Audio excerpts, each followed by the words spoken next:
Okay guys, doing a quick little review video for this DLG ground rod tester.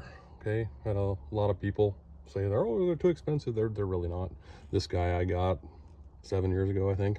He was less than 300 bucks in. He's about the same now, just on Amazon even. So it's nothing wildly ridiculous. I'm actually in the middle of making another video for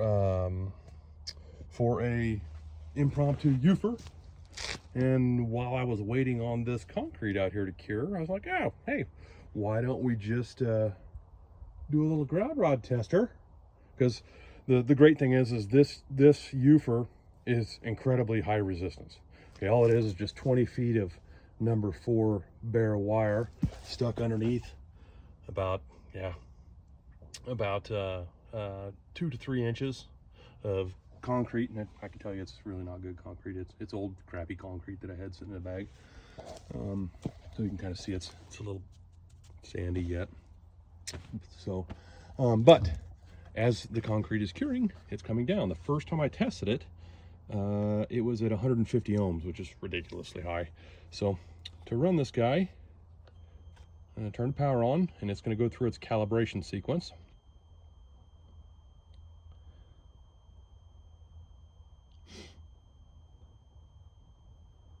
There we go, she's calibrated. It asks you to take and clamp it a little bit. It's actually got 2 sets of leads in there, and somehow that is how it gets its bi-directional check. What it does is it references through the grid. Now I've got it hooked up to the ground rod in here, which goes up into my service disconnect and hits the bonding jumper, and then hits the neutral, and actually ends up coming back down over here, and there's another rod buried right underneath here. But it's measuring through the earth how well we're traveling through the earth. And otherwise, there's one clear out at my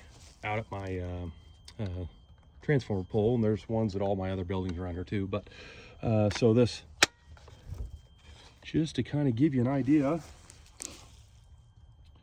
as it cures, it's coming down.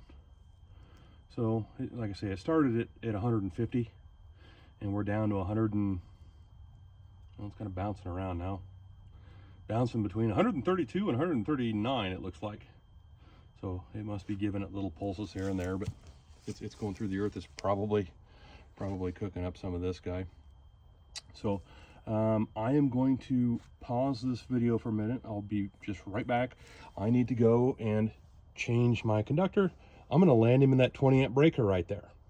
Okay, what we're going to do is we're going to use Ohm's law, that resistance through the earth of getting through the earth and back to the grid and back to all these other electrodes, which we have no singular point to actually say, hey, this is the connection to the earth. What we do is we use the grid and all of the millions of bajillions of different grounding electrodes we've got in it, and we use the grid as our reference to pass current through the earth.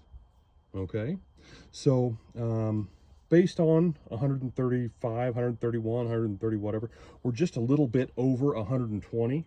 So if I apply 120 volts to this grounding electrode, and this tester is doing what it's supposed to be doing, I should be reading just a little bit less than an amp of current flow.